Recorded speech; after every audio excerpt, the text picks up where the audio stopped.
Hello বন্ধুরা, আজকে কাটা বেগুনের অন্যরকম একটা রেসিপি তোমাদের বানিয়ে দেখাবো। দারুণ সুন্দর মজাদার টেস্টি রেসিপি কিন্তু এটা। তো চলো ঝটপট দেরি না করে রেসিপিটা শুরু করা যাক। অলরেডি দেরি হয়ে যাচ্ছে। কাটা বেগুন সবারই বাড়িতে অ্যাভেলেবেল থাকে, যে কোনো সাইজে তোমরা কাটা বেগুন নিয়ে নেবে। তো কাটা বেগুনটাকে এভাবে জাস্ট কেটে নেবে। খুবই সোজা, খুবই মজাদার রেসিপি, বানাতেও কোনো কষ্ট নেই। তো কাটা বেগুনের মাঝখানের ভাগটা এভাবে চামচের সাহায্যে বের করে নেবো। দারুণ সুন্দর খেতে হয়েছিল। আমি ফার্স্ট টাইম এটা বানিয়েছিলাম, তো খুবই সুন্দর হয়েছিল। দেখো বেগুনের ভিতরের অংশ পুরোটাই কিন্তু বের করে নিয়েছি। তো ওইগুলো ভালো করে ছুরির সাহায্যে কুচি কুচি করে কেটে নিলাম, ঠিক এরকমভাবে। এর সাথে অ্যাড করে দিলাম বেশ কিছুটা কুচনো পেঁয়াজ।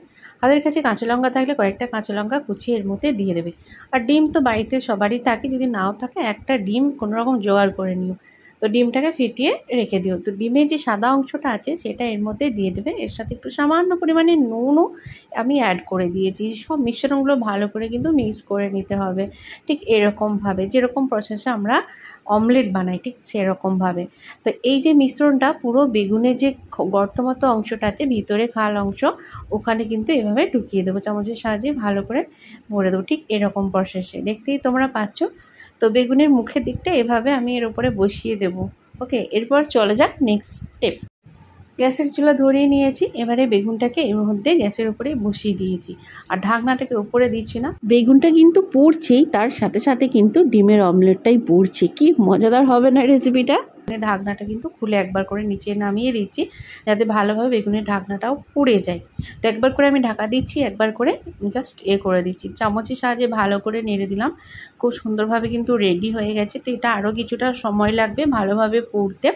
আর এটা যে অসম লাগে খেতে, দেখো খুব সুন্দরভাবে কিন্তু পুড়ে গেছে, বেশিক্ষণ সময় লাগেনি। গ্যাসের অবস্থা তো 12টা বেজেই গেছে, তোমরা দেখতেই পাচ্ছ, বাট কিছু মনে করো না।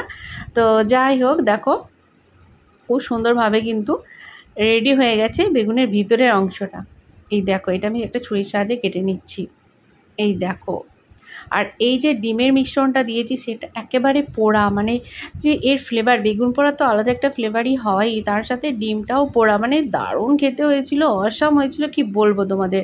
তোমরা অ্যাটলিস্ট একবার ট্রাই করো এই প্রসেসে, দেখবে খুবই ভালো লাগবে খেতে।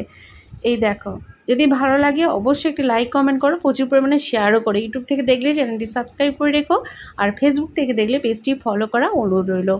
তো আজ আসি, আবার দেখা হচ্ছে নেক্সট ভিডিওতে। খুব তাড়াতাড়ি চলে আসছে, ওয়েট করতে থাকো।